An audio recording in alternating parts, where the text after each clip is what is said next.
I'm going to hand over to the lovely Tim Bradshaw from the FT, who is going to chair this session.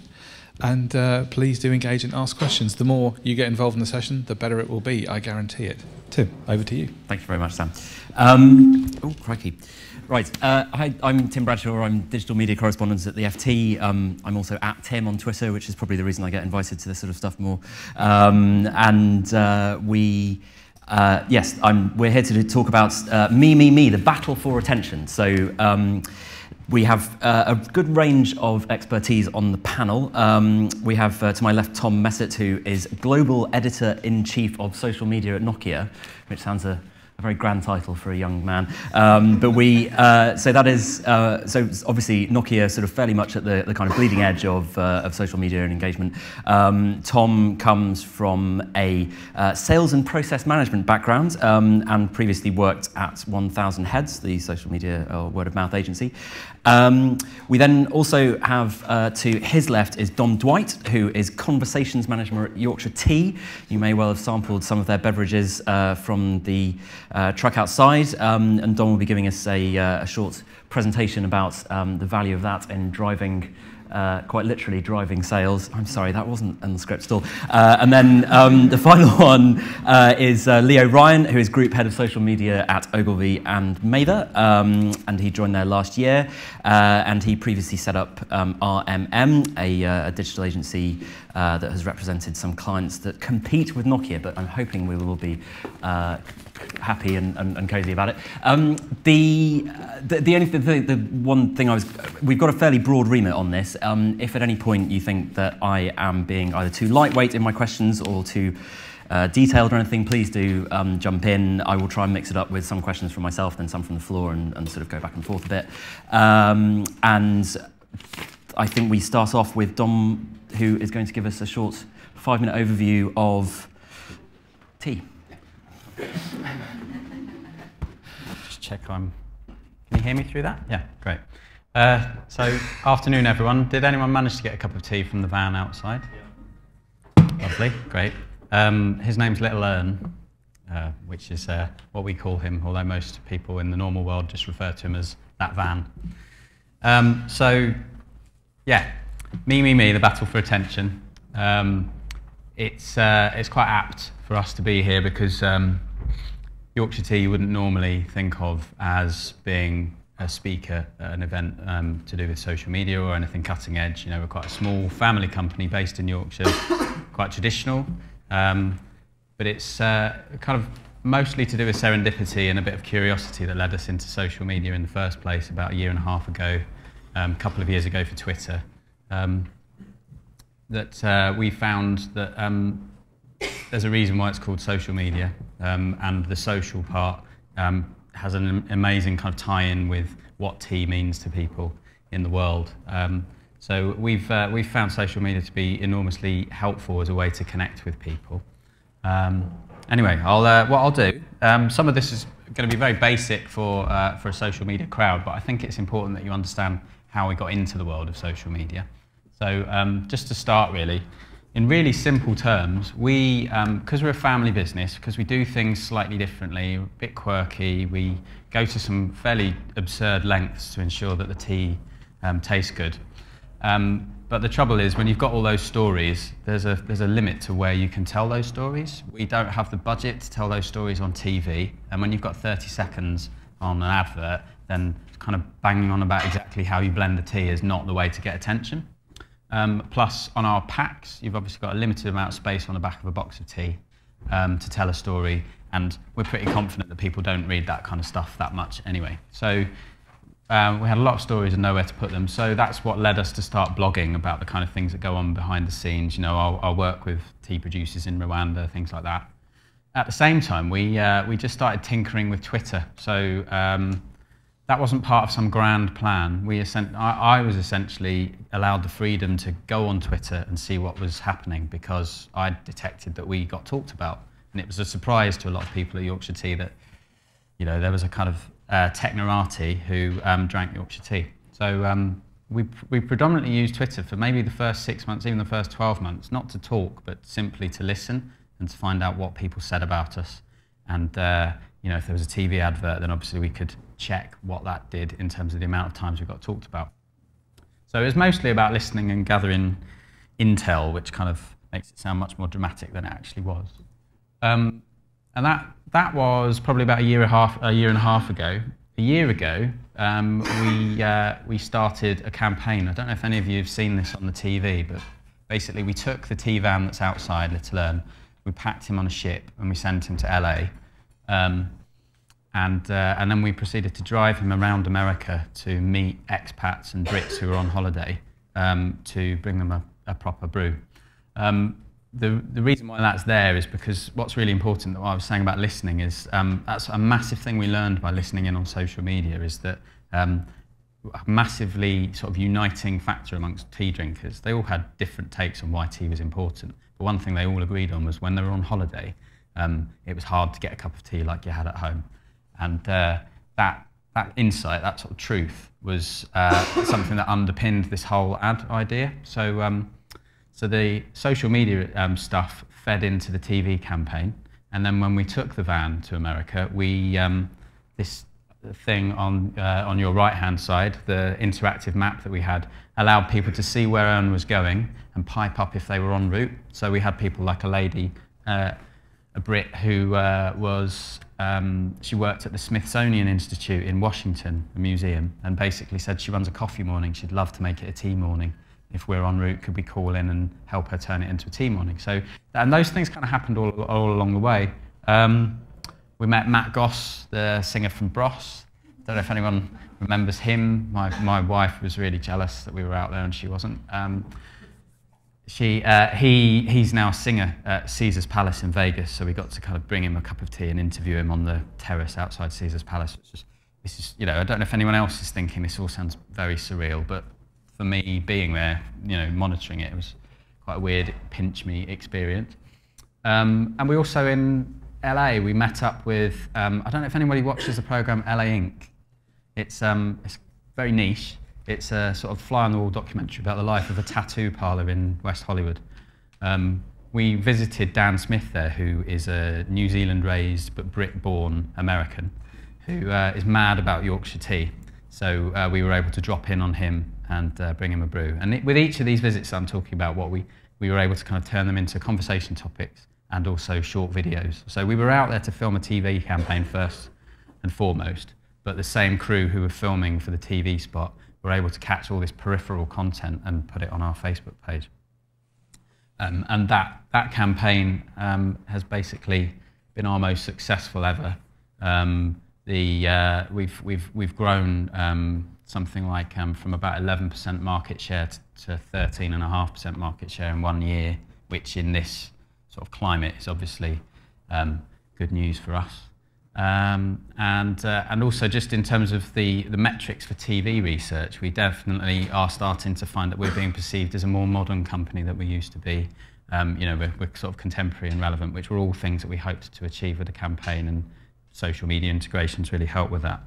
I think what I'm going to do is just break out of this for a moment to show you the ad. Let me get rid of that, and that, and that. Okay, so what we've got here is the, some of you may have seen the ads already. We've got a new ad which is basically the best bits. So it's a summary of the whole campaign, and that's not been on TV yet, but it will go out next week. So I'll just play that for you.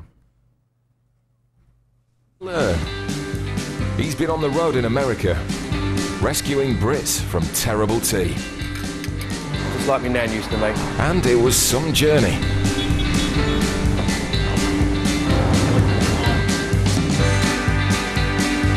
From the searing desert heat of Nevada to the frozen streets of the Big Apple.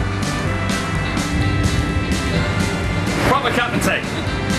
Nearly 10,000 miles and 6,000 brews later, thirsty Brits across 8 states got the proper brew they were missing.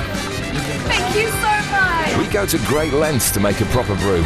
This is like the best cup of tea I've had. And Little Ern went the extra mile to deliver it. Oh yeah, let's go. Yorkshire Tea. Let's have a proper brew. promise that's the only advert I'm going to show you, though. Let me back into...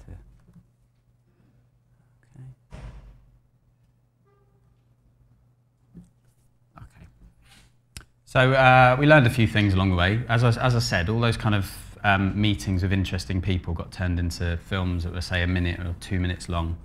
But the number of views that they got were relatively low. You know, we'd share them on Facebook and there'd be a conversation topic for a day, and we'd get maybe 150 interactions or something like that. But you know, in terms of views on YouTube, we're looking at a few thousand, which is you know, peanuts compared to what you would hope a successful viral would get you. So I think a lot of the kind of themes here are about us trying to keep our head straight about why we did all this stuff. So Yorkshire Tea's not out there to be a kind of a trendsetter, surprisingly. We're not an early adopter. We're not a technology company. So we're not going to kind of go into business going crazy trying to make viral clips all the time. I think, but at the same time, what we did learn was the one clip that got viewed more than any other by a factor of about 10 was this clip in the right, which was just 20 seconds of footage of Little Ern trying to drive up the steepest hill in San Francisco. You know, which was lovely, but it was just weird to think that all those other carefully crafted messages, if not interested, show me the van driving up a hill. And then that kind of leads on to this second point here. This one just says, is it just us, or does having a brew in your favourite mug make it taste even better?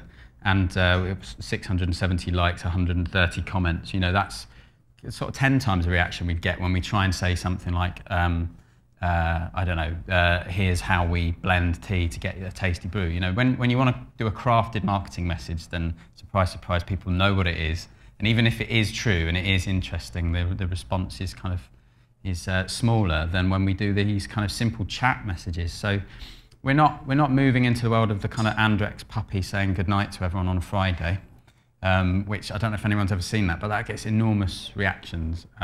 But we are definitely, we see value in this sort of chit-chat stuff because it's still related to our brand. It still in some way connects with people by talking to them about tea and showing that we get how they drink tea or how they feel about tea or what's important to them about tea, that kind of thing. And seeing tea as a sort of social fabric of Britain is a thing that connects us to our audience massively. Just a couple of other things we've learned along the way, just because I want to make sure it's obvious that we don't think we got it all right. We ran a competition for a holiday to Florida, a vote-based competition. You've probably seen them all over Facebook, I think. But what we didn't know when we did it was just how much of a kind of negative reaction vote-based competitions get on Facebook these days because of the frequency with which people kind of fix them by using vote syndicates and things like that. So Facebook's always trying to clamp down on those themselves, but they're, you know, they have a bad rep. So basically, the minute we promoted this competition, we drew loads of flack from really hardcore competition entering people. And there's not that many of them, but they don't go to sleep and they don't stop posting. So consequently, I didn't go to sleep. And I found myself at kind of 11 o'clock at night still trying to placate people who were ranting at us on Facebook. Every single person that we kind of placated, they eventually got turned around and, you know, they were on our side. But it meant really we never stuck our head above the parapet, particularly to say, by the way, that competition's still running. So that's something I learned. And the last competition we ran was not vote-based. It was picked by a panel.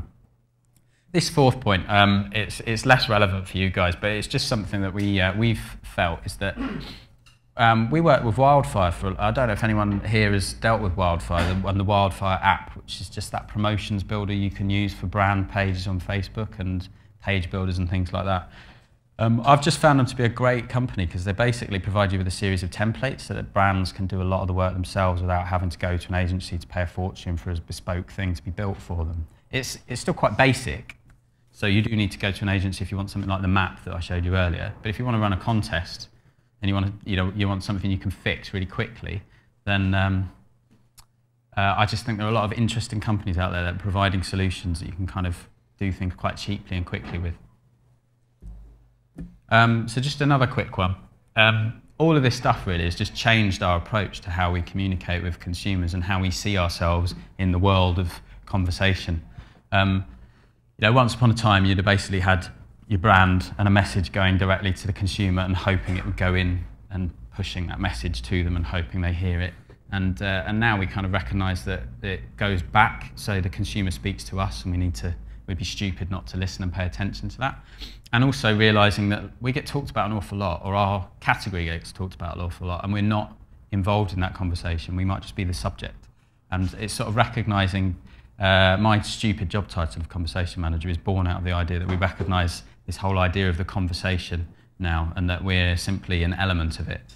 So what we hope to do is influence it, so the conversation moves into the areas we'd like it to move into, or be relevant so that we're part of the conversation. So that kind of where we are at the minute is that we have a sort of a strange hybrid that we're not fully in control of. We're working it out as we go. But our van outside, Little Earn, and what we do on Twitter and Facebook are really interlinked. So we'll go to events, and the events will give us material, content that we can talk about on our social media channels. Meanwhile, the social media channels can drive awareness of the event stuff we do so that you have more attendance at those kind of things. And then, hopefully, we also get PR kind of naturally occurring out of that stuff. So just a couple of the things I wanted to show you on here. In the bottom right, I don't know, I'll keep bringing up random things that people might not know anything about. Does anyone know One Direction, the boy band? Yeah. Okay. I liked that. Who said, oh, yeah. That's Heidi from our team in the middle, next to Louis, so she's very happy about that. But basically, we discovered that Louis Tomlinson from One Direction is a massive Yorkshire Tea fan, quite by accident, because we had the van parked outside on, I think it's Derry Street in Kensington, and didn't realise the Sony offices were right next to us. One Direction were visiting, a load of girls were screaming outside because of One Direction. And a few of them knew before we did that they were big Yorkshire Tea fans. So they started shouting over to us, and we came over, and basically I bribed them all with 3 boxes of tea to tweet Louis. So about 180 girls were all tweeting Louis. And he's got about 1 million fans, so normally you wouldn't get noticed, but because about 180 fans were all doing it in one go, then he noticed and he tweeted about us. And from there, a beautiful friendship has been born. And this picture here was taken when they were doing a radio tour of Yorkshire. And they were at, I think they went to Leeds, and we got in the van and tried to get to them in time and missed them. We were a bit gutted because we had a big hamper full of stuff to give them, but we found out they'd gone to Bradford, so we basically turned Earn around, and at his top speed of 64 miles an hour made it across to Bradford, and met them outside the studio and gave them all a cup of tea. Since then we've done loads of stuff with them, but I think this is one of the things for me as a sort of former journalist that's really interesting about this stuff, is that each one of those boys has between 1 and 1.5 million followers on Twitter. Each one of them. I mean, they're probably the same people, but you know, between them, that is a lot of people. And when we get mentioned by them, the amount of retweets that we get is ridiculous. And it just, compared to the kind of the old school idea of sending a press release to a newspaper and hoping that it gets published, and then that is maybe read by however many people read that part of that paper. Yeah, sorry, Tim. I'll make another final point and then I'll lay off. But the other point is that with all the stuff in the last year about journalism and trust, then it's another massive point to bear in mind with these advocates on Twitter or on other social media channels, is how much their fans trust those people. So if they tweet something, it's not just the 1.2 million people that follow, it's the fact that those 1.2 million, you know, believe everything they say and trust them wholeheartedly. So we've also got a few other people in here. We've got Tiny Temper. Tiny Temper's a big Yorkshire Tea fan. He mentioned us on Newsnight once, which was just the weirdest combination of things. Alan Carr tweeted about us on the day of the London riots, and then he got a load of flack from people who said you shouldn't be tweeting about stuff as trivial as tea on the day of the riots. I think he hadn't realised it was all happening at the same time. So he responded with this typically kind of, you know, waspish kind of reply to say, some people not happy I'm tweeting about Yorkshire Tea and not the riots. If police can't stop them, a tweet from me ain't going to do shit. You know, that's not a message that as a brand we would ever have tried to put out there. Unsurprisingly. But that got retweeted by his 1.5 million fans for something like 2 weeks. For about 2 weeks we kept just seeing this tweet pop up again and again and again. You know, and you can't plan this stuff. You can, like, going back to that chart where we're a bubble within loads of stuff, all you can do really is try and be as agile as possible and as kind of creative as possible at that time, and then gear yourself up to have the resources so that you can do that stuff. You know, and one of those things is just looking for the opportunities. This is something that Sarah Cox, I'm pretty sure she's not contravening BBC rules because it's her own personal account, but she's bigging up our hard water blend, and even created her own hashtag life-changing brew, you know, which again, we haven't paid these people anything. It's the wonderful world of Twitter where it feels like it costs them nothing and they don't mind tweeting about us. So there you go. So that's the sort of strange world that I sometimes try and take credit for, even though I probably didn't make it happen. And then just a quick thing about this. I think probably everyone in the room, you've got varying levels of understanding of this stuff. We are in no way experts. At the minute, we use a product called Sysmos or Seismos to check how many times we get talked about every week. And we're definitely looking to see if there are better tools. I know the tools have refined in the year since we first started using Sysmos. But it's just a point I want to make because it often comes up. This is the latest thing that everyone wants to talk about with social media. Last year it would have been like, how do you engage? How do you make it? What's your strategy, etc. This year it's ROI, ROI, ROI. And I'd just hold my hands up and say we can't measure that yet. As a business, we don't know how to do it. We're not an e-commerce business, so we can't directly link sort of Facebook mentions to sales on the website. All we can really do is look at the metrics that we measure with our TV campaigns and see that there's a sort of a massive kind of tie-in with what's going on with our social stuff. And I mean, just from the chart, Tetley are extremely active on Facebook and Twitter, use a lot of kind of promotions to get mentioned much more than we do. But in terms of market share, like that, we're really kind of punching above our weight at the minute because of social allowing us to sort of sneak in and do things that you normally need to spend a lot of money to do. And then just a quick thing, sort of where we are now. So if Yorkshire Tea's overall story is a plot, then we kind of have subplots within our story, which are our sub-brands. So we've got Yorkshire Tea for hard water, which some of you have tried outside. I think he'll still be there till about 3, so please go and get a cup of tea after. So that's blended for water in areas like London. We've got our Yorkshire Gold, which I'm hoping we'll be talking about around about August time, if anyone can figure out why. It's sort of an easy thing. We'll have to be quite careful how we do that, but you know. Yeah, and then our decaf blend is another one where I think we're going to be reaching out to kind of the influential mums, bloggers, and things like that. Over in the top right, just a little sample to show you that something that a lot of brands are doing is looking at Facebook and Twitter as a sort of as a route for sorting out customer service issues. So that's very much where we are. It's a marketing channel, it's a PR channel, it's a customer service channel, it's all those things. And sometimes it's not really clear which one it is. You just get on and do it before you go, oh, I think that was customer service. But we're getting better at basically integrating those. And then finally, just a little point. We're also the people that make Taylor's coffee. So we've got a page for that, but it's much slower. And one of the things that we're definitely learning is you can't just take the same approach that we took for tea for coffee. Coffee drinkers are different. Coffee drinkers want to talk about different things. They're very much more sort of a connoisseur base, so I don't think we're going to be sort of tweeting on a Friday to say, you know, who's having one last coffee before they go home. I think it'll be much more about the kind of the origins, the kind of careful craftsmanship of roasting, etc. But again, we're learning, and I think that point really there is just to show that even though we think we've been successful, we're realising that, you know, when you switch to a different subject matter, you're almost starting from scratch in terms of learning again. And that was me. Thanks very much indeed.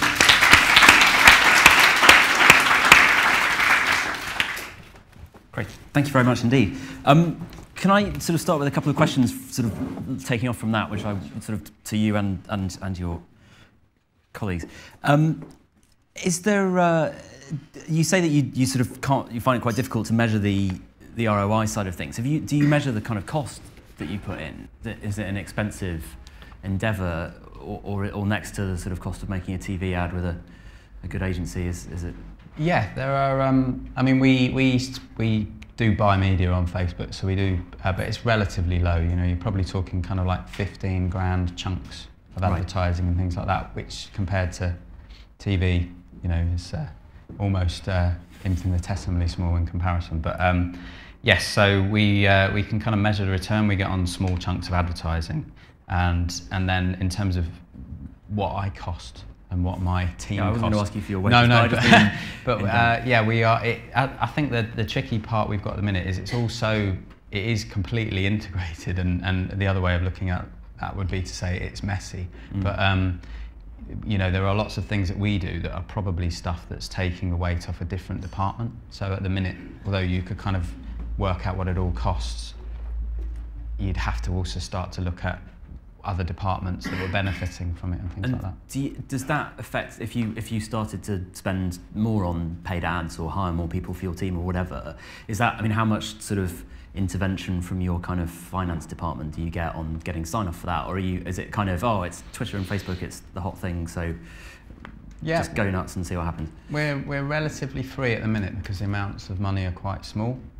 Probably just the thing with the van outside, you know, that's so the sort of stuff that we're doing with social media is not that different to when you do experiential or something like that, because actually we've got a van outside, we've got 3 members of staff running it, and those members of staff are borrowed from other departments. So when you start trying to map the true cost of that, then I think there are probably quite a lot of hidden costs, and then there are probably a lot of hidden benefits that we don't truly understand. But how does that compare to other sort of, I mean, in terms of the kind of the way that the TV campaign sort of Solo was sort of costed? Do you feel like social media gets a bit of a kind of blank check at the moment because it's such a small check that's being written, or do you sort of, is it all, I mean, given that measuring the results of advertising generally is something of a tricky task? Not quite a blank check, but definitely, yeah. TV's so heavily scrutinised, you know, because it's such a big spend, particularly for us as a you know, quite a small company. The amount of money we spend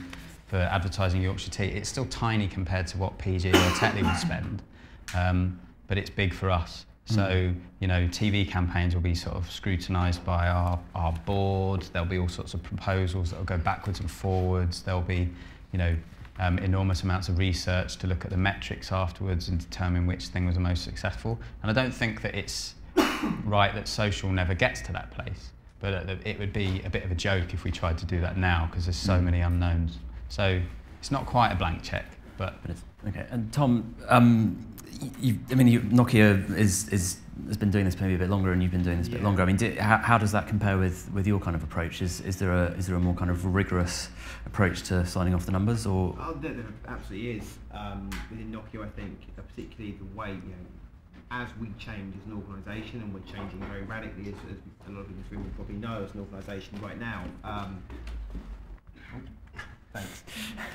Both in the sort of the way we approach our business, completely the way we use our phones, the way, you know, everything, and a lot of that is focused on accountability. So we have to be accountable for the money we spend. That doesn't mean that I can tell you, you know, exact ROI numbers, because again, we don't sell direct to consumers. You know, our customers as a company predominantly are operators, are companies like Carphone Warehouse and large businesses, and it's very difficult to then track, you know, point of sale like directly. But we can obviously see correlation, and you know, we do look for that, and we do have some very solid methodology for, you know, measuring a return on the investments we make, and we have a very tight, very strict budget that we have to keep to, and we get in a lot of trouble if we overspend on. Right. Dom, do you sort of, you across the different clients that you kind of look at, is there a kind of, sorry, Leo, apologies, confused. Apologies, Leo.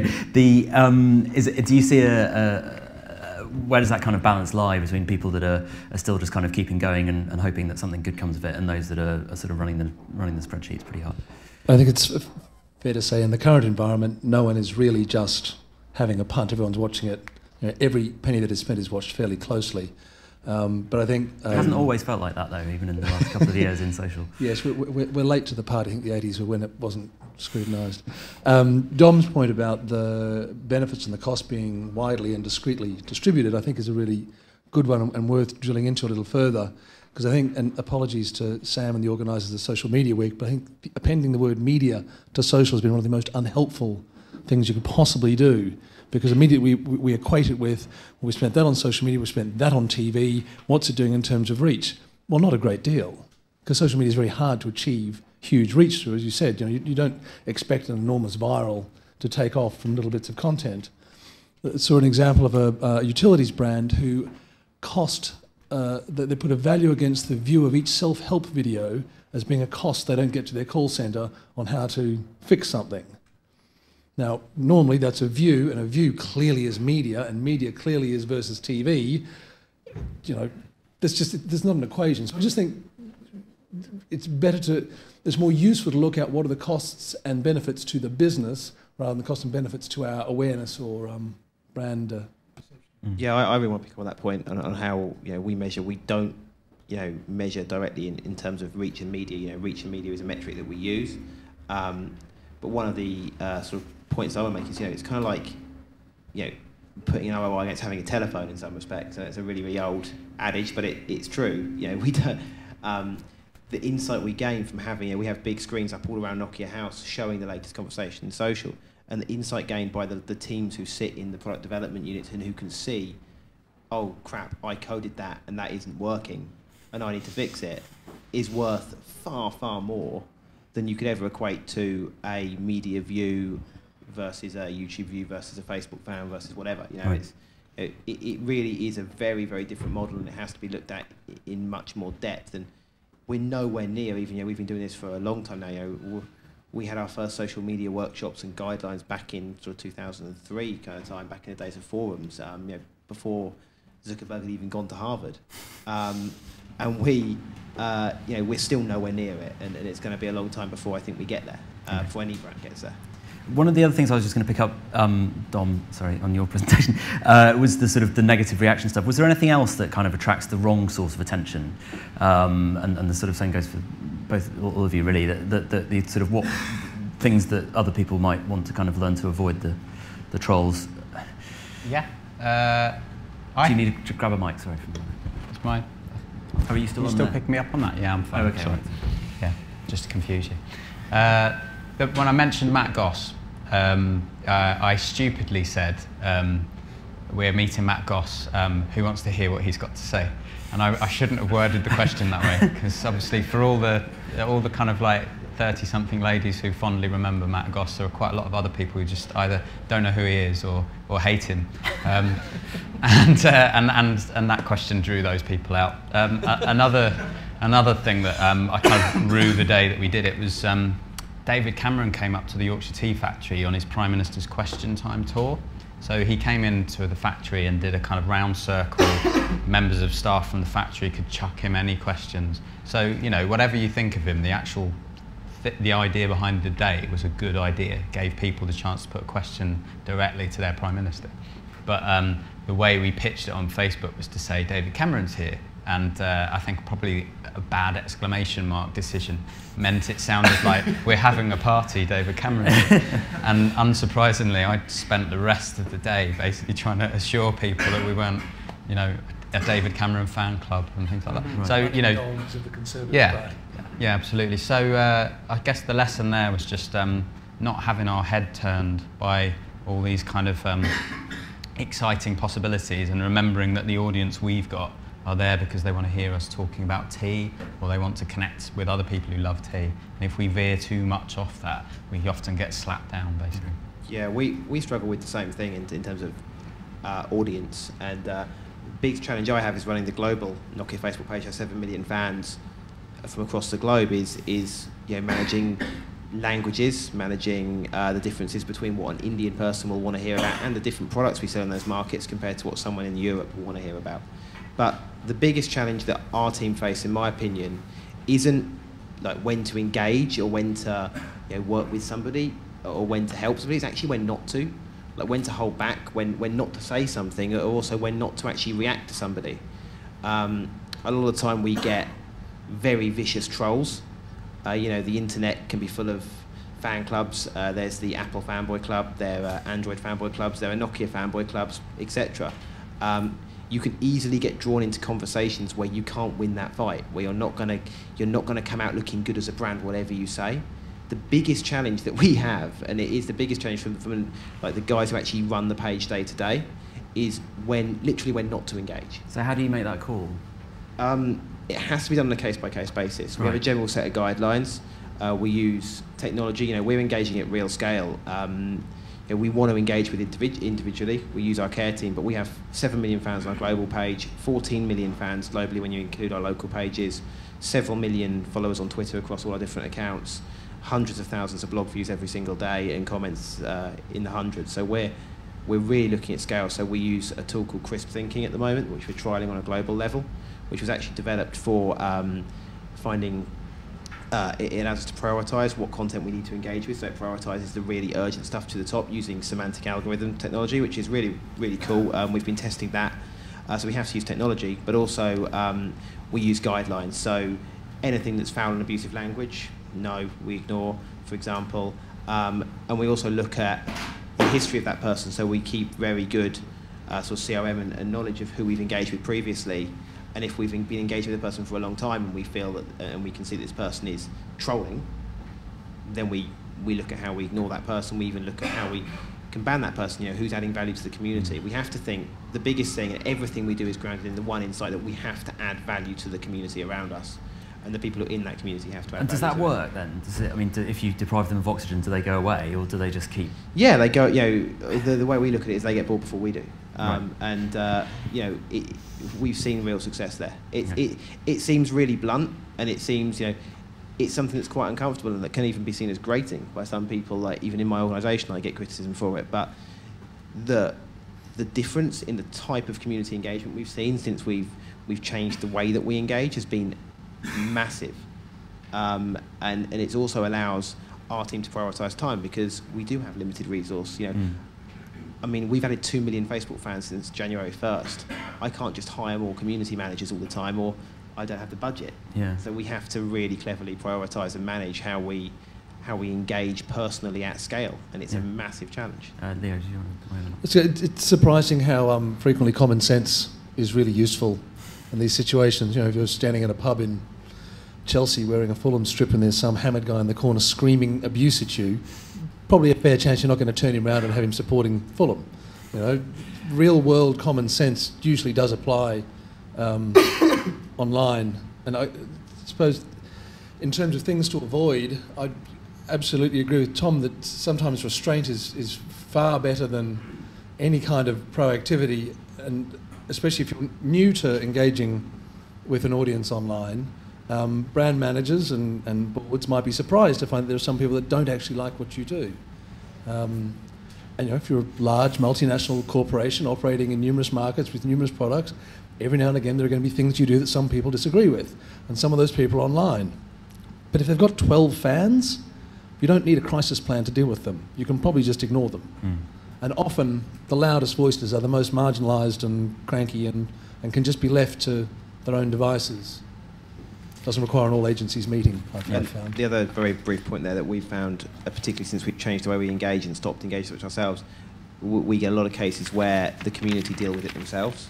Yes. So there's a lot of self-moderation that goes on, both within our care forums, on Twitter, on community blogs, our own blogs, everywhere. We find that, the community will often, when someone's being unreasonable, they'll get called out. Having a vibrant and active community and encouraging your advocates is a far better way of managing a crisis than trying to engage with everyone personally in some cases. Just another point before I open up for a couple of questions. Dom, saying that you're mainly sort of focusing your efforts on Twitter and Facebook at the moment. There's always that kind of thing of, do you follow the next hot new thing, and whether that's Google Plus or Pinterest or Quora or whatever the hell it is. What would sort of make you make that call that something is at sufficient scale, or that you kind of need to start paying attention to it? Yeah. Are you on Google Plus at the moment, or no, we're not. With due respect to our sponsors. Yeah. But we're not. We're not blind to it. So I think, as I was saying, we're not. In the same way that we don't want to get our heads turned by thinking, oh, we found a story, this is really interesting, and then gradually remember it's got nothing to do with tea. I think we also need to remind ourselves that we're not doing social media because we're a tech company or some early adopter, you know, so we'll keep our eye on Google+, but we shouldn't be one of the first brands on there because, as I was saying, the key thing for us is Facebook's huge and it's got loads of normal people talking about everyday stuff, so we should be there. And Twitter is quite unusual because it's you know, like we got into that very early because it was it felt like it was the only thing of its kind, the only thing where you had this kind of constant chatter and it wasn't held within community hubs, it was just widespread and you could, you know, search it. So it's like a gossip engine or something like that. So Facebook and Twitter make sense for us right now, but you know, we'd be stupid if we sort of thought, right, that's it now, we should just stop thinking. What would Google Plus or Tumblr kind of have to do to kind of, I mean, if they wanted you as an advertiser, as a client, I mean, obviously maybe you use search ads already. Though, I guess I imagine we're a very tiny fish to them compared to but somebody like Tom. You need a lot of small fish. I mean, a lot of the long tail is a large part of any social advertising work. I mean, I won't say that I understand every aspect of it, but things like, you know, I think it's emerging that sort of the Hangouts feature for Google Plus just feels like that is the one that keeps popping up as the big reason, the big, you know, it needs a USP, doesn't it? And that is starting to feel like it's emerging as the one. From the sense that I get from Google Plus is that a lot of brands, media companies, etc., are using it for kind of as a news resource a little bit more than you would say use your Facebook page for. So I think it makes sense now for us as a company to sort of sit back and wait and see how Google Plus is used by others before we jump in with both feet. Leo, you're shaking your head. I strongly disagree. I think it's a brilliant environment for you. Geeks use Google+, geeks drink tea, yes. Ergo, it's made for you. Lots of people sitting around in Shoreditch studios with headphones on, sipping cups of Yorkshire tea. Perfect. I think, sorry Tom. No, obviously not. You know, I agree with you. I suppose the thing is, but we could also have a Flickr. We could also have, you know, we could get into every social media niche. But there is just basically me and one other girl at Yorkshire Tea. You know, and like I said, we're not. You know, it's not in the millions. We don't have. I sort of, even though we're a tiny scale compared to Nokia, I feel the same pain about. We can't just suddenly recruit another community manager or something like that, which we'd probably need to do. And I think much more than ever. Tom, you are the bleeding edge big technology company that's on everything. What, I mean, how do you sort of prioritise that? You know what? And with all due respect to the sponsors and everyone else, we're on Google+, we're on Pinterest, we're on Foursquare, we're on Empire Avenue, we're on Quora, and I don't give a crap about any of them. I don't really care too much about Facebook. I don't care too much about Twitter. I mean, great tools, but this is all about people. Like, let's take it back a step for a second.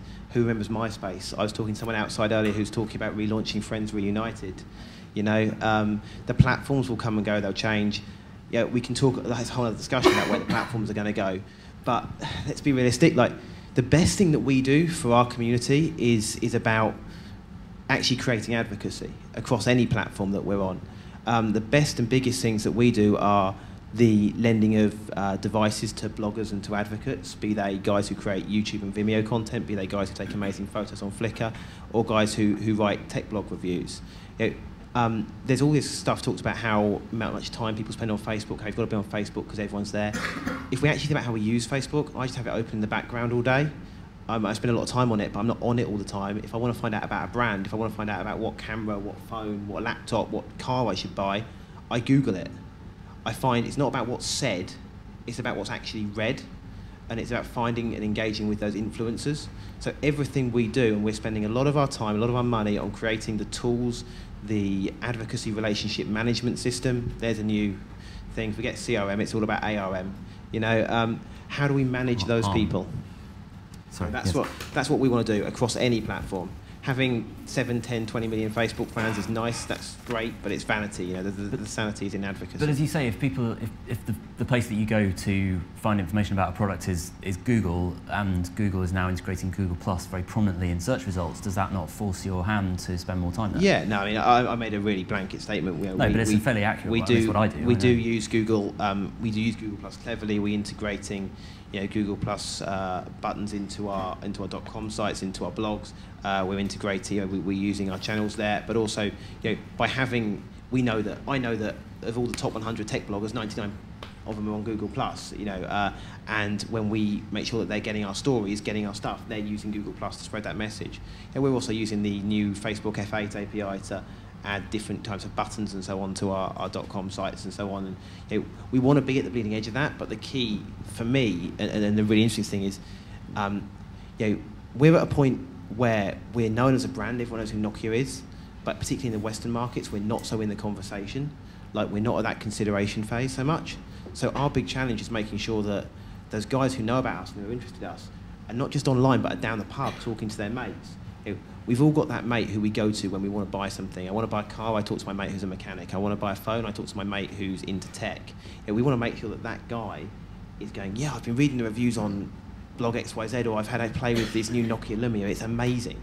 It's that word of mouth, it doesn't matter where it happens, but it's creating advocacy across the web, offline, using events, everything. The platforms are just the tools that we use to do that, and they're kind of irrelevant. We want to have personal relationships as well. Take that, offline, have the bloggers and people emailing me, that kind of stuff.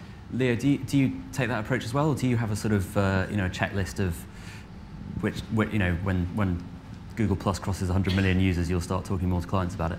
No, it's very specific to what the client's brand's audience is, what their behaviour is, and what their interests are on the one side, and then on the other side, it's what the brand is capable of doing. It's a stretch for some brands to be very social just because of their nature. It's a stretch for some brands to be very social because of budgetary restrictions. There are a whole range of reasons. So there's a Venn in the middle of things that makes sense. Do you get a lot of value out of being first onto things? I've got a reasonable amount of value having got onto Twitter kind of early. I was going to say, that sort of helps. Yeah. But I don't know, if I've got the same amount of being on Foursquare reasonably early. But if that's a brand value, if that's something you want to communicate to the audience, that substantiates the value of your product, right? Then yes, there's plenty of. But it doesn't let you sort of stake out, because you can get more sort of reach because you're on there earlier, proportionate to before the rest of the hordes descend. But I don't know, does that make sense?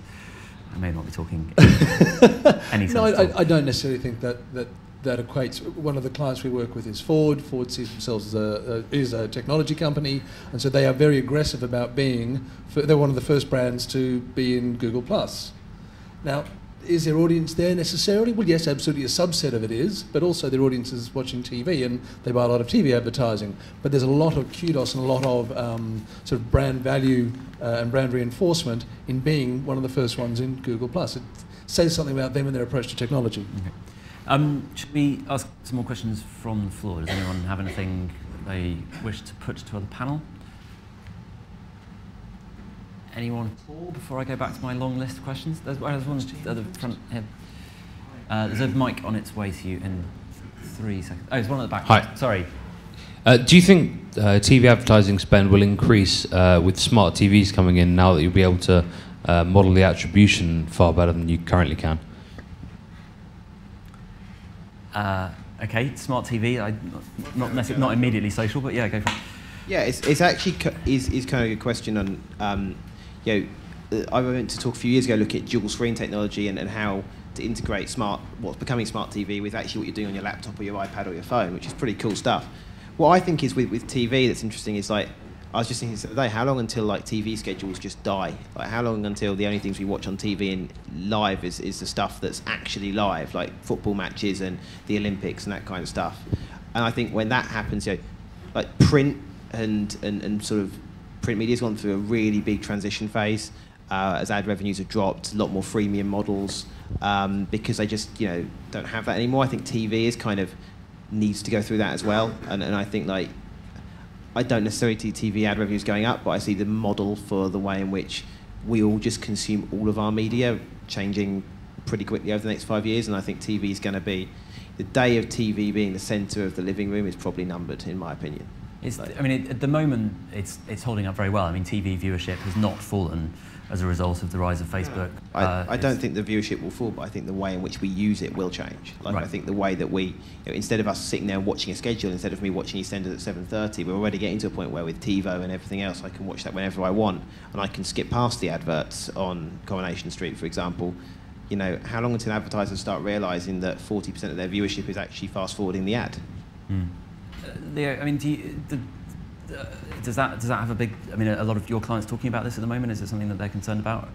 In answer to the specific question, will TV budgets increase as TV viewership becomes more attributable? If the advertising can be deemed to be more effective, then our clients will invest in it. If it's shown to be less effective because people skip it, so they're not even seeing it, then they won't invest in it. And so I think the attribution aspect of it, if it can demonstrate effectiveness, yeah, you will get more money going to it. But I'd be interested to see what that also does to the advertising creative, what brands need to do to make people, or encourage people, because you can't make them anymore, to encourage people to stop and view their ad. You know, bad advertising will get skipped. Good advertising, engaging, entertaining advertising will get watched and shared and commented on.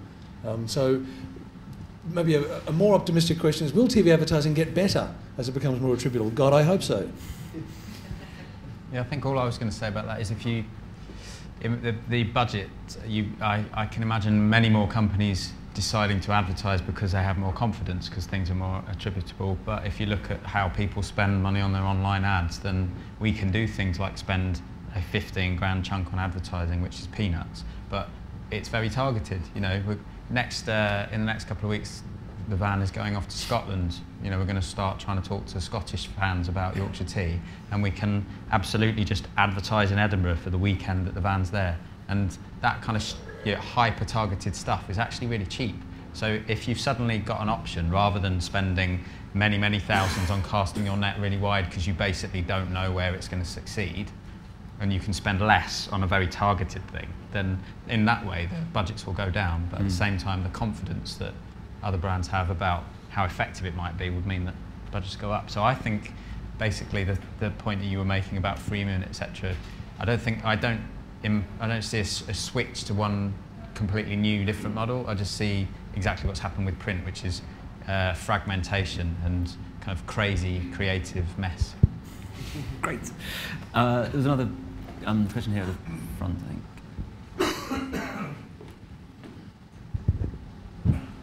Hi, this is a question for Nokia, actually. Just with regard to your social media strategy, do you focus entirely on individuals and consumers, or do you independently differentiate for business customers and business users of Nokia products? That's a good question. Our strategy at the moment is very consumer focused, as our offering in our core product lines is very consumer focused. But obviously, as our business offering develops, we will be developing different strategies for how we look at businesses. But to give you a really good, very anecdotal example, they're not different. You know, business mobiles are often bought through IT management. The IT management guys are reading the same blogs as the average consumer is reading. To give you a really good example, and this is a slightly longer answer, I'm very, very sorry. Tim, I know you told me you're going to keep me short. You've got a minute. Last year, I made a video at CTIA when we launched a phone called the Nokia Astound for the US market. The video was me running the Nokia Astound over with a 4-ton bus. I just made it, shot it on the phone really quickly. It was a cheap piece of content that we then uploaded to our YouTube channel just to show off how hardy Nokia phones are. You know, everyone knows Nokia phones, you can drop them, they don't break. The video got about 60,000 views pretty quickly, did really well for a piece that just cost nothing. And it was viewed by a woman who bought IT and media bought IT for a big media company in the Valley. She phoned up her friend, who was a blogger, who was actually been with me when I'd filmed the phone, wasn't in shot, but was just with me watching at CTIA, and said, "Hey, I'm looking at buying new phones for my company. You know, the guys always break them. I want something really hardy. I've seen this video online of a Nokia getting run over by a bus. Do you think that's real? Should I buy it?" She was like, "Yeah, I was there. Buy it. They're great phones. I've got one in my hand now." You know, that's like several hundred device buy, but it's just come out of a piece of something that. So social has no borders. It's not like we have a strategy that works. It will work across all. We do specific things, but it's not like I'm going, "Oh, I've got to take business customers now. Let's buy a ton of media on LinkedIn and let's have a LinkedIn page." You know, our message has to speak across everything. One of the questions I was going to ask was about how much, as the sort of Facebook platform changes that have been going through recently, the way that the news feed is sort of the items appear in your news feed has changed quite a lot recently. How much have we? One thing that I'm quite interested in is how far anyone's kind of figured out the sort of how, in the same way as search engine optimization grew up as a big industry, is there a kind of edge rank or graph rank optimization of people sort of working out how to make sure that their stuff appears, and if not, does that mean that you're sort of people are effectively being forced to use more sort of sponsored stories and paid promotional tools to make sure that your message is able to get through to your fans? Sorry to get up on specific, but it's something I'm interested in. Yeah, I mean, we've done a lot of work on optimization, testing and learning. The big thing we found is that if you update too much, you get deprioritized. Facebook wants you to stay on the site. How much is too much? For us, it's more than 3 times in a day. Really? Yeah. Wow. For other brands, it's different. But the way Facebook prioritizes is by engagement. That's why the stuff that Yorkshire Tea do I thought was really good with the little questions. You have to drive business value. You know, you can't just do all little questions that's on a brand ad, or at least we can't. We've got to sell phones, you know. So we have to do stuff that does sell, but we found that stuff that uses those little questions that really drives engagement, that then means that the future stuff we do gets higher edge rank. We've also found 2 other things we found is that imagery, albums, Facebook ranks up albums and image content far, far higher than it ranks up just text content. So we found that works really well for us, but it's very individual for the brand. What you got to do is look at what drives people to like, share, and comment. That's the stuff that will rank higher. Comments are ranked highest because they require the most effort, then shares, then likes. Get stuff that gets comments, you'll get stuff that's high in edge rank. But one point I want to make as an aside to this is, and it's a question I asked the other day. I've noticed recently, and I've asked my friends, a lot of my friends from university in particular, early 20s guys, starting to go through and actually cull their friend list. Like, go through from, they've had 500 friends last week, I look at them today, they've got 50 friends. And it's, it started as like mostly a female thing I noticed actually, but now I've seen a lot of people doing it. One of my friends refuses to have more than 100 Facebook friends. And if you're 101, he just removes you. But the point is, they've become much more picky about who they share with. And I'm just wondering, when does it get to a point where people start doing that with brands? Honestly, I don't. This is why our whole strategy is focused around people and advocacy. Because I don't care what you say. Honestly, I work in social media. Outside of work, I don't follow or engage with any brands in social. Outside of work, I just don't. I don't follow anybody. Now I'm at the bleeding edge, I know, and I do this for a job, and I probably do too much, so I get fed up with it. But I think we're getting to a point where it's not going to be too long before there's a mass unfollowing, and we're not going to get too long before the point where I'm organically, without any media, adding 2 million fans in 2 months is going to be absolutely impossible. And it's more about maintaining the fans you have. Don't people always say that about TV ads? And everyone always says, I never watch TV. I always go and make a cup of tea during the ads or coffee or whatever. But actually, then that isn't always borne out. It's true. People receive more advertising than they were aware of. That's very true. But I think we're much more controlled in our online worlds, and we're making much more of a statement. When I like a brand, I'm really saying to the world, I like this thing. This is something that I, as a human being, associate with. The image that I want to project to the world is associated with this brand. Is it, or do they just click like and then move on? Or is that, or the brand's giving you a free thing? Yeah. But I'd question the whole point of giving free things out. That's another question. But I just think it's going to get to a point where I liked 1-800-Flowers a while ago, which is an American brand, just because I wanted to get a free thing that I wanted to use for a friend of mine who was in America. I now get bombarded by their messages, so I got rid of them. I removed them. We did a test when I was at my old agency. We did something with a company called Varia, who are an American TV channel, where we did a big free promotion where you could get a free DVD if you liked them on Facebook. They got hundreds of thousands of likes in a 24-hour period, and the days afterwards, you actually just saw their like figure going down. People do that. It happens to a point, and I think it's getting. This will become more as people get saturated. My Facebook profile is very different, and the way that I use Facebook is very different from the way that I consume mass media like a TV. Yeah. Do you guys have... Yeah, it's just sort of 2 points out of that, really. Leo's earlier thing about how common sense comes into play here. I think the same thing with, it's awful when you read copy on a website that has been SEO'd. Because it doesn't read like a human speaking to you anymore, and fine, that might have pushed them up the rankings, but how nice would it be if they'd gone up the rankings because they had a a good site that people enjoyed visiting and they visited a lot. So, you know, SEO is kind of killing copywriting on the web, and that's really upsetting. And I think the EdgeRank algorithm, I think the point Tom was making about, you know, basically just concentrating on making sure the stuff you do is engaging, because that's what we do. So we're not really chasing the big fan numbers, we're chasing kind of level of engagement, and not kind of chucking out competition prizes all the time to see those numbers go up, but more focusing on what can we say that gets people to chip in with a comment and things like that. So I think we're kind of almost spurning the idea of trying to game the system by understanding EdgeRank better, and just focusing on your point really about thinking of the people and thinking about how to connect with those people better. And that, I hope that sort of stands us in good stead for when people do, they do it. You know, we're really fortunate that we have promotions and then you don't see it tail off with people unliking the page. But I'm always watching the likes that go up and the dislikes, and just checking that the dislikes don't ever spike, and thinking if they do, what did we do that day? Let's never do that again. Yeah. But Lee, I mean, is there Facebook has a lot of their ad model has been to pay for likes in some ways, and the sort of deal on that was that you could then talk to those people for free, effectively, and now it's sort of making it much more difficult to cut through the noise on that. Is that something that you see clients upset about, or? And it gets back to, I think, this. If you, as a marketer, have been raised on the idea that you can pay to put a message in front of an audience, then it doesn't really matter how unappetizing that message is, because you can pay to put it in front of the audience. And so this is a different way of thinking, and I think SEO is a great sort of grounding for understanding how the web works. Google's got a very simple objective. They want to put the right content in front of somebody who's looking for it.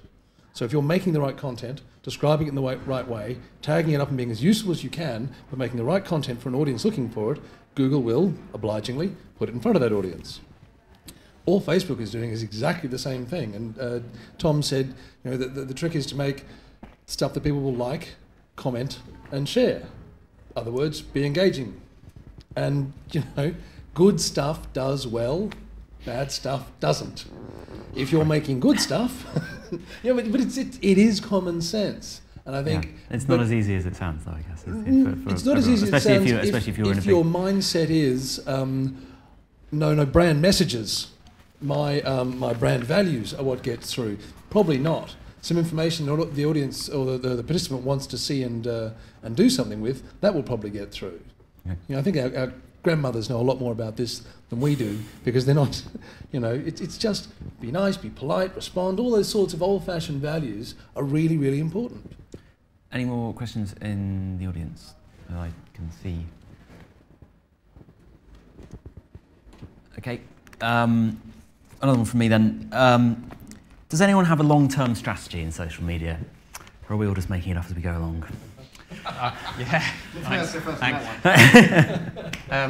Yeah, that. Long term in it is probably relative. So we're probably, you know, we've got like maybe next year or something like that. I think there are a couple of obvious areas, you know, the kind of integration with customer service to get to the point where it is, like Tom suggested earlier, that social media is basically, it's like the telephone. You know, you don't have social media people within the agency, within the organisation. You just have, everybody has an understanding of social media, and your customer service team can use it just as well as your marketing team can, and the PR team, etc. So, well, our long-term strategy about those things gradually sort of coming together is one thing. There was something else which was about this idea of platforms and whether which platform matters. Which is just thinking more from the point of view of the brand as a publisher, and you know, following what most publishers do with this whole subscriber model, where in the end the kind of the real key would be a massive base of subscribers, rather than just punting stuff out there and hoping that you have a kind of a readership. So a big thing for us, I think, is that yes, we've got Facebook fans, but how many of those Facebook fans can we turn into our kind of Friends of Yorkshire Tea super fan club who have signed up to hear from us? Because those are the people who are kind of probably willing to be given more in-depth stuff and to be taken along on a bit more of a journey with something else that we want to talk to people about that's more in-depth than do you sniff your box of tea, that kind of thing. So I think that's the key for us next is getting serious about building a subscriber model so that because the other thing about Facebook is, we don't own that data. Yeah, that's exactly what I was going to ask you about. So how do you actually get that information out of Facebook? Well, we've got quite a strong fan club already. Right. So, you encourage send people over to the website to say... We encourage them to also, so we keep them on Facebook, we'd encourage them to migrate across to our fan club too. And I think the next step really would be, how do you turn an old-fashioned fan club into something that has the same kind of shareable social element as Facebook? Okay. So our strategy, and we've made it very simple, and long-term strategy again is relative. It's 12 months, 2 years, as the industry is moving very fast. But our Facebook presences and our sort of main sort of Facebook, Twitter, etc., are about our existing Nokia users. We did a series of surveys, polls, etc., within the platforms, and discovered that something like 70% of our fans are using Nokia devices. 50% have bought a Nokia device in the last 12 months. These are retained customers. They're active within the upgrade cycle, etc. So we use these guys, we use our Facebook presences as educate platforms. So we have 3 pillars: educate, engage, and inspire. This is about educating. It's also about engaging, but we want to make sure that the guys who have the phones are getting the best out of them. So they've got this great, valuable resource, so when it comes back to their next upgrade time, they've had a great experience with the Nokia device because they've known how to use it, and they've had their questions answered, so they can move on to another Nokia device. Pretty simple. The other side is very much then about the people and the infrastructure that sits behind that. So, like I said, we're investing a lot at the moment in infrastructure from a global level to make sure our local teams, which are really my customers on a day-to-day basis, can deliver on that promise, but also deliver on advocacy. So, building the number of people, exactly like you said on the subscriber model, we don't necessarily have that, but we have the biggest trials and loans programs probably of any company in the world, where we send out thousands of devices every year on loan to bloggers, to advocates, to content creators. We did a program with our feature camera phone, the Nokia N8 last year, where we sent out hundreds of them to guys who have great YouTube and Vimeo and Flickr channels to create amazing content called N8 producers, and we're doing stuff like that all of the time. So we want to make sure that we're building that base, and we're building that base across passion groups. We've got to get beyond tech. I love the fact that when you Google Nokia N8 or Nokia Lumia 800 review, you see a review by a guy who I know was sent a device by someone in our team, and who reviewed it, and who has my email address, and who I've met at events and had a coffee with. And he finds it much harder to be horrible about us, because I've organised for him to have coffee with the product manager. He's met Stephen Elop, our CEO. We've really got that buy-in, and we've made it really human. But I want that to be happening with different passion groups now. How do we get that happening with people who are passionate about sport, passionate about fashion, passionate about design? We've got beautiful, great-looking phones with great cameras and great technology. How do we make people passionate about that in the way we are? So that's the second strand to it. And the final strand to it is democratising within the organisation. So we all know that social media has democratised the way that we do, we use media, the way that we produce content, okay? But a lot of organisations have then focused social media into this little social media team or PR team or a little team in a couple of agencies. That doesn't work. We know that we've got 50,000 employees all around the world, and loads of them are on Twitter, loads of them are on Facebook, loads of them blog. We want to make sure that they can tell their story, and that we make those people human, and that we make them confident and committed and strong enough to do that and to spread our message. Positive word of mouth and advocacy, all these things that I've been talking about in people, it all begins at home. We want to make sure that we're one of the most social brands, and that there's a really human relationship. It's not like advocacy, right, outsource that to my PR agency, Facebook page, right, social media agency. It's not that, it's owned by us. So that's kind of the three, it is our strategy for the next 12 months. Leah, do you want to come in on that? Do you have a sort of roadmap on this? We've got another question in the audience. So not a strategy so much as a vision, if you like. Tom's last point about this not being siloed in one little team, and this kind of gets back to my earlier point about media being an incredibly unhelpful word to append to social.